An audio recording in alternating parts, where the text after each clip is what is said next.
जय सिया राम। सब सुख लहै तुम्हारी सरना, तुम रक्षक काहू को डरना।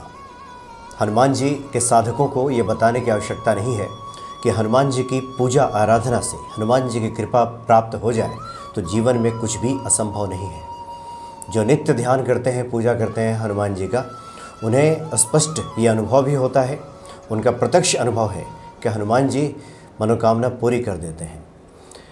आपके जीवन में जो भी कठिनाइयाँ आती हैं, जो भी परेशानियाँ आती हैं, हनुमान जी की पूजा करके उसको दूर किया जा सकता है। अलग अलग परेशानियों को लेकर हनुमान जी के कुछ अलग अलग उपाय भी बताए गए हैं और उन उपायों को अगर किया जाए तो निश्चित तौर पे जीवन में फलाफल की प्राप्ति होगी। इन उपायों को बताने के लिए आज एक अंतराल के बाद आपके सामने एक बार फिर से उपस्थित हैं आपके चिर परिचित ज्योतिषाचार्य डॉक्टर रजनीकांत श्रीवास्तव जी, जो कि ललाट विद्या के भी काफ़ी अच्छे जानकार हैं। स्वागत है आपका आचार्य जी। जय श्री राम। जय हनुमान जी। एक अंतराल के बाद आप दर्शकों से एक बार फिर से भक्तों से रूबरू हैं। आज हनुमान जी की महिमा को लेकर क्या बताने जा रहे हैं? देखिए, हनुमान जी के विषय में आज मैं बताना चाहूँगा कि कई लोगों के शिकायत रहती है कि हनुमान जी हमारी सुनते नहीं हैं और हम इतने दिनों से ये उपाय कर रहे हैं, हमारे को तो पूजा लग नहीं रही है। अब निश्चित रूप से मानिए कि हनुमान जी कलयुग के साक्षात के देवता हैं, सुनते तो सबकी हैं, लेकिन अब किसका घड़ा कितना भरा है ये भी लेके आप चलिएगा। अब एक छोटी सी एग्जाम्पल या कई बार जैसे आप भी बताते हैं, अन्य लोग भी बताते हैं कि सच्चे मन से, सच्चे हृदय से, भक्ति भाव से कीजिए। तो लोग कहते हैं कि हम लोगों का मन सच्चा नहीं है क्या, कि हनुमान जी नहीं सुन रहे? नहीं, तो उसका भी मैं जवाब देता हूँ। अभी एक प्रैक्टिकल बातें बता रहा हूँ। एक श्रीमान जी थे, वो रोज़ सुबह 11 बार हनुमान चालीसा पढ़ते थे और बहुत कुछ उनकी मनोकामना थी जो कि पूर्ण नहीं हो रही थी। तो वो शिकायत लगातार करते थे। तो एक दिन मेरे से मिलने आए तो मेरी नज़र उनकी इस पर पड़ी, तो हनुमान जी का एक सोने का लॉकेट पहना था उन्होंने। हाँ। तो मैंने उनसे एक दो सवाल पूछा, चूँकि थोड़ी बहुत जान पहचान हो गई थी। तो मैंने पूछा कि आप पर डे शराब पीते हैं? तो बोला मंगलवार को नहीं पीता हूँ। अच्छा, उस दिन छोड़ देता हूँ। हाँ, मंगलवार को नहीं पीता हूँ। हमने कहा नॉन वेज के तो आप शौकीन हैं, तो वो तो रोज़ चाहिए एक मंगलवार छोड़ के। मैंने कहा ठीक है। तो हम करेंगे क्या घर में भी बनता है? तो हाँ, घर में बनता है। अरे मंदिर कितने दूर पे है? ये इतने दूर पे है। तो हमने बोला तो सुगंध तो जाती होगी हनुमान जी तक को, मूर्ति वूर्ति रखे हैं तो वहाँ तो हाँ जी जाती है। हम करें इस लॉकेट को पहन कर टॉयलेट में भी जाते होंगे? तो हाँ जी जाते हैं। दारू जब पीते होंगे तो भी साथ में नॉनवेज खाते हैं, क्या उतारते हैं? तो हाँ जी। मैंने बोला तो फिर यहीं पे बीमारी है, आप इसको पहले निकाल दीजिए और इसको ना पहनिए, या फिर वो सब को छोड़ दीजिए। हाँ, या तो वो सब छोड़िए। तो बोले कि कैसे हो सकता है? हमने कहा देखिए, आप बताइए, भगवान को लेके हम टॉयलेट में जाएंगे, अच्छी बात तो है नहीं। और नॉनवेज पक रहा है, सुगंध उसकी कहाँ जा रही है, इन सब बातों का आपको ध्यान रखना, क्योंकि भगवान हनुमान जी एक ऐसे देवता हैं कलयुग में, और उनका पूरा पीछे का आप उठा के दीजिए, जब रामावतार के समय से लेके अब तक सबसे सदाचारी और संयम में रहने वाले देवता हैं। सबसे ज़्यादा संयम उनके अंदर है, अतुलित बलधामा है वो। और सबसे बड़े वैष्णव हनुमान जी हैं। अच्छा, प्लस वो भगवान राम के भक्त हैं, तो वैष्णव तो हैं ही। तो आपको पूरी तरह से परहेज में रहना पड़ेगा, संयम में रहना पड़ेगा। या तो जीव का स्वाद देख लें, या तो परमपिता परमेश्वर के सानिध्य में आना है, तो आप इसमें से कई चीज़ें छोड़िए। तो बोले कि ये संभव नहीं है, लेकिन उनकी हमारे बात का समर्थन उनकी वाइफ करती रही कि आप सही बोल रहे हैं।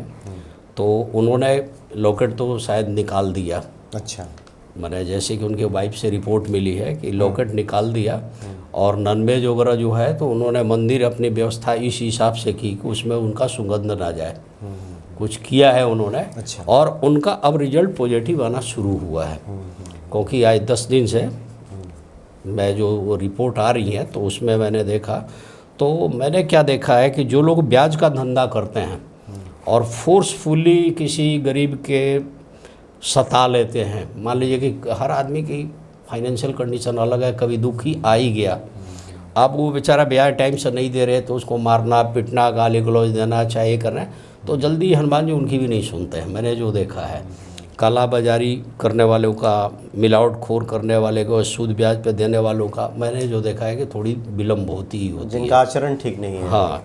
प्लस जो लोग दूसरे का ज़मीन हड़प लिए, प्रॉपर्टी हड़प लिए, चाहे एक कॉन्स्पायरेसी रच के षड्यंत्र उसका पूरा ग्रिप में ले लेते हैं, फिर उसको कुछ लोग तो गलत कार्यों में भी हनुमान जी का साथ चाहते हैं, तो वो चीज़ है। प्लस कई लोग जो हैं पराई नारियों के प्रति अपना पूरा इंटेंशन रखते हैं, उनका ध्यान उधर है और चाहते हैं कि हनुमान जी उनमें साथ दें।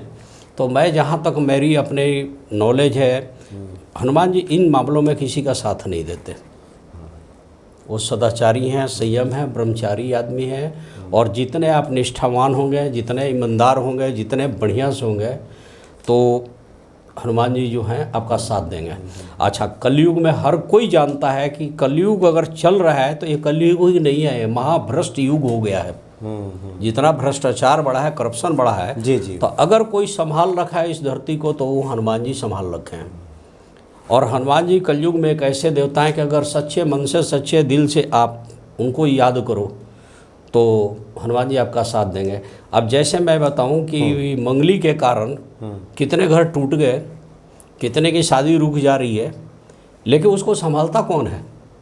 क्योंकि आधिपत्य हनुमान जी का है। अगर हनुमान जी का बढ़िया से हम उनकी विधिवत ध्यान करें प्रार्थना में, तो वो ताकत है कि यहाँ मुंह से बोलो और प्रार्थना वहाँ पहुँच जाती है। मन के गति से भी तेज प्रार्थना जाती है, और हनुमान जी सबसे ज़्यादा समय पर खड़े होने वाले पवन की गति से हैं। तो अगर आप हनुमान जी का मन से पाठ करें, दिल से याद करें, सदाचार में रहें, निष्ठा से रहें, ईमानदारी से रहें, तो आपका हर काम वो पूर्ण कर देते हैं। लेकिन जब खोट आप ही के अंदर हो तो हनुमान जी की जो तरंगे, ऊर्जा, जो शक्ति, जो साथ मिलना है, उसमें रुकावटें आती है जी।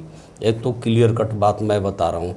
कई बार क्या होता है कि कुछ प्रारब्ध भी ऐसे होते हैं जिसका समय से उसका हम लोग को एडवांटेज नहीं मिल पाता है प्रारब्ध के कारण, तो भी विलम्ब हो जाती है। तो ये कह देना कि हनुमान जी हमारी नहीं सुनते हैं, ये बहुत बड़ी गलती है।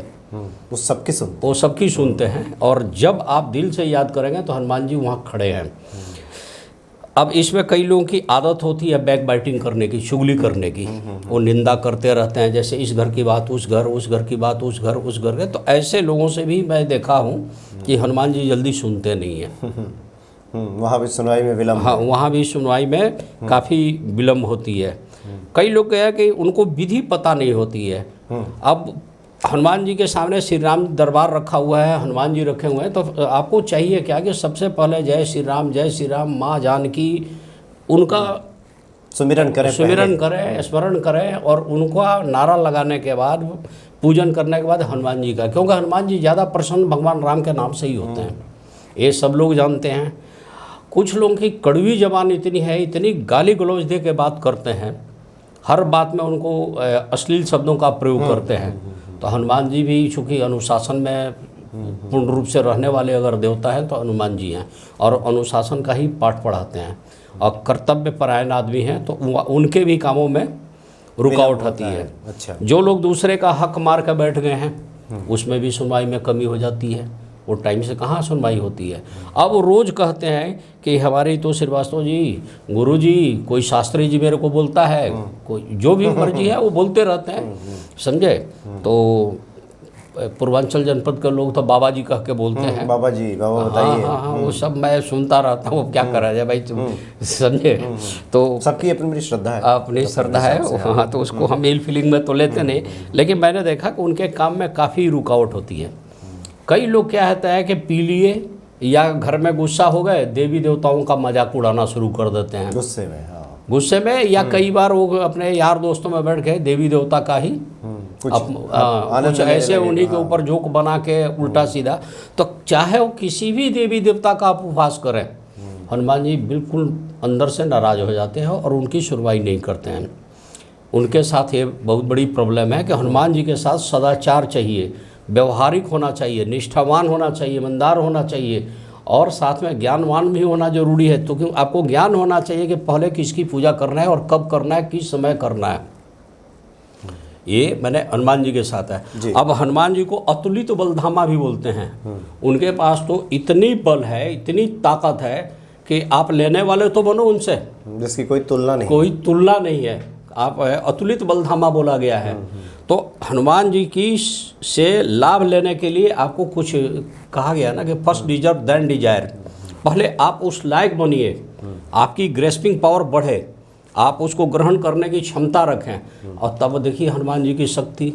आप जब भक्ति करें तो बढ़िया से करें, और नहीं करें तो नहीं करें। कई लोग क्या करते हैं कि घर में कई कई हनुमान जी रखे हुए हैं। वैसे वास्तु में बताया गया है कि घर में एक ही मूर्ति अगर रखते हैं तो लक्ष्मी गणेश जी का रखें, अगर बहुत श्रद्धा है तो रखें, तो पूरी विधि विधान से रखें। दोनों टाइम उनको जैसे कि नहलाना है, भोग लगाना है, जो भी सेवा करना है वो आप करें।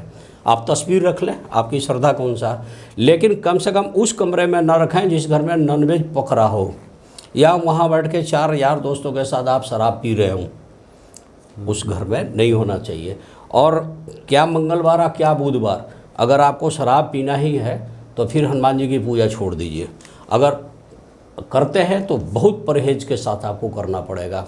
अगर आप किसी व्यसन में लगे हुए हैं, अच्छा, प्लस हनुमान जी की पूजा के साथ साथ पराई स्त्री के ऊपर आपका ध्यान अगर है तो भी पूजा आपकी टाइम से नहीं लगती, बिल्कुल नहीं लगेगी।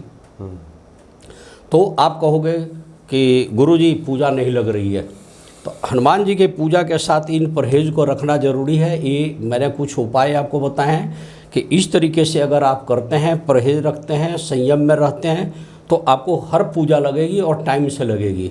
आप सच्चे दिल से उनको याद करो, आपके साथ खड़े हैं। आप मन से हनुमान जी को, जहाँ भी पवन की तेज गति के साथ आपके सामने खड़े हैं हनुमान जी। हनुमान जी में एक खासियत है। और पूछिए अगर कुछ बिल्कुल सही कहा आपने, क्योंकि अब तक तो ये बातें हुई थी कि आप हनुमान जी कैसे पूजा आराधना करें, कौन से उपाय करें, और ये सब करने के बाद भी अगर फलाफल की प्राप्ति नहीं हो रही है तो निश्चित तौर पे कहीं ना कहीं कोई त्रुटि, कोई चूक, कहीं ना कहीं त्रुटि हो रही है। और वैसे भी देखिए हमारे धर्मशास्त्रों में पूजा पाठ करने के बाद इसलिए क्षमा प्रार्थना का विधान बनाया गया। हाँ जी, हाँ जी, हाँ जी, कि अगर ये सब करने के बाद अगर जाने अनजाने में कोई त्रुटि हो रही हो तो इसलिए क्षमा करें। ये पूरा एक सही बात है। भक्ति में, भाव में, क्रिया में, कर्म में कहीं भी गलती हो सकती है। आप तो उस हिसाब से उसका करें, क्षमा प्रार्थना आप करें। और निश्चित तौर पे उसके पहले बहुत सारे कार्यक्रमों में आपने उपाय बताए हैं, और इस बात की चर्चा भी होती है कि हनुमान चालीसा तो अपने आप में पर्याप्त है। कई बार तो हम ऐसे भक्तों से भी मुलाकात कराते हैं, आप सभी भक्तों की, जिन्होंने सिर्फ हनुमान चालीसा के जरिए ही अपने जीवन को संवार लिया। वो तो है ही, पूरा डिसिप्लिन ही है, हर संकट का उसमें उपाय दिया हुआ है। जैसे एक छोटा सा यही देखिए, विपत्ति पड़ गई, किसी तरह की बीमारी आ गई, तो आप बोलते हो ना से रोग हरे सब पीरा, है पवन तनय बल पवन समाना, ये सब विपत्ति के ऊपर ही है। आपको बल चाहिए, बुद्धि चाहिए, विवेक चाहिए, ज्ञान चाहिए, आपको डिसिप्लिन चाहिए, सब चीज़ हनुमान जी के है। आप कहीं डर रहे हैं, भय कर रहे हैं, कौन साथ देगा? हनुमान जी। आप अकेले में हो, शत्रु परेशान कर रहे हैं, या आपको खतरा आ गई, हनुमान जी को याद कीजिए। देखिए हनुमान जी खड़े हैं, पवन से भी तेज गति से हनुमान जी आएंगे और आपकी। अच्छा आचार्य जी, आजकल बहुत इस तरह के कमेंट्स आ रहे थे, तो इसलिए आजकल मैं हर जगह ये पूछ रहा हूँ कि लोग कहते हैं कि क्या मेरा मन सच्चा नहीं है क्या? हम भी तो पूजा करते हैं। आप लोग कहते हैं कि सच्चे मन से कीजिए, भक्ति भाव से कीजिए, श्रद्धा से कीजिए।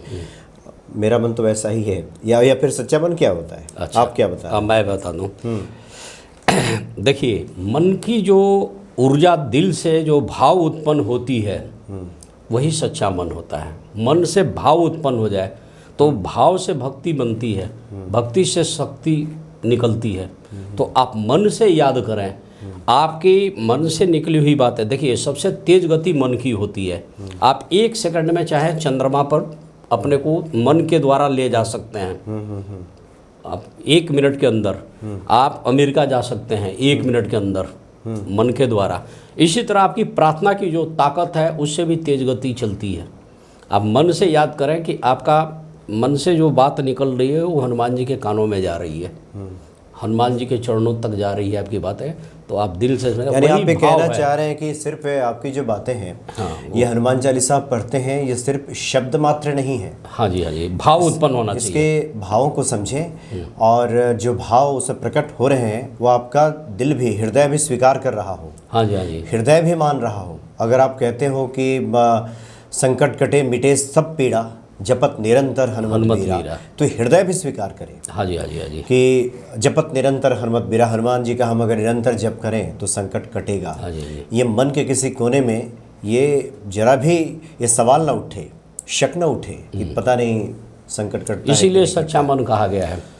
तो इसलिए निर्मल मन को लेकर वैसे बहुत सारे आचार्यों से विद्वानों से भी बातें हो रही हैं और उसका लब्बुल हुआ निचोड़ यही निकल रहा है जो आपने कहा कि दिल की अतल गहराइयों से जो आपकी आवाज़ निकलती है और आपके मन वचन और कर्म में एका हो, कहीं कोई अंतर ना हो। मन कुछ और कह रहा हो, जुबान कुछ और कह रही हो, कार्य आपका किसी और दिशा में जा रहा हो, जैसे कि आपने शुरू में कहा। हनुमान जी का लॉकेट तो पहन लिया, लेकिन वो जो सदाचरण जिसकी आवश्यकता है, लॉकेट नहीं भी पहने लेकिन इस तरह के सदाचरण अगर जीवन में उतर जाए तो फिर हनुमान जी तो हृदय में है ही। बिल्कुल एकदम सही बात है। जी जी जी। तो आचार्य जी काफ़ी आज आपने हट कर के कुछ बातें बताई हैं जी। और हम समझते हैं कि ये सब बातें अब तक तो आप सुनते रहे क्या करना चाहिए, लेकिन आज आपने ये भी जाना, इस पर विचार ज़रूर करें कि कहीं कोई इस तरह की चूक तो नहीं हो रही है और उस चूक से बचें और निश्चित तौर पे आपका जीवन मंगलमय होगा। क्योंकि इसमें तनिक भी दो राय नहीं है कि हनुमान जी नहीं सुनते, हनुमान जी सुनते हैं, सबके सुनते हैं, एक बार कोई पुकारे तो सही। और हनुमान जी के अंदर ही ऐसी शक्ति है कि सब सुख लहे तुम्हारी सरना और तुम रक्षक काहू को डरना। ये तो मूल मंत्र है, ये तो मूल मंत्र है हनुमान जी का। ये तो मैं हर कोई भी सुख चाहिए आपको हनुमान जी के शरण। ये तो हनुमान जी के किसी भी कार्यक्रम में जहाँ कहीं भी बातें होती हैं तो मेरे हृदय से तो यही बात निकलती है। हाँ जी हाँ जी। सब सुख लहे तुम्हारी सरना, तुम रक्षक काहू को डरना। काहू को डरना। बहुत बहुत धन्यवाद आपका आचार्य। जय श्री राम, जय जय हनुमान जी।